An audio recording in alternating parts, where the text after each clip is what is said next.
बारिश बरसाने वाला ताकतवर सिस्टम बलूचिस्तान में पूरी शिद्दत से दाखिल हो चुका है। सिंध पर इसके असरात क्या होंगे, बात करेंगे। चीफ मेट्रोलॉजिस्ट सरदार सरफराज हमारे साथ मौजूद हैं।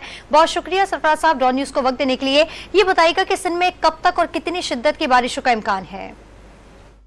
कुछ हल्की फुल्की बारिश, बूंदाबांदी या हल्की बारिश का तो आज भी इम्कान है। शाम में हो सकती है, रात में हो सकती है, और फिर कल मॉडरेट टाइप और किसी जगह पे इक्का दुक्का जगह पे हेवी फॉल्स भी हो सकते हैं। तो कल का दिन ऐसे ही रहेगा, क्लाउडी और intermittent light to moderate rain.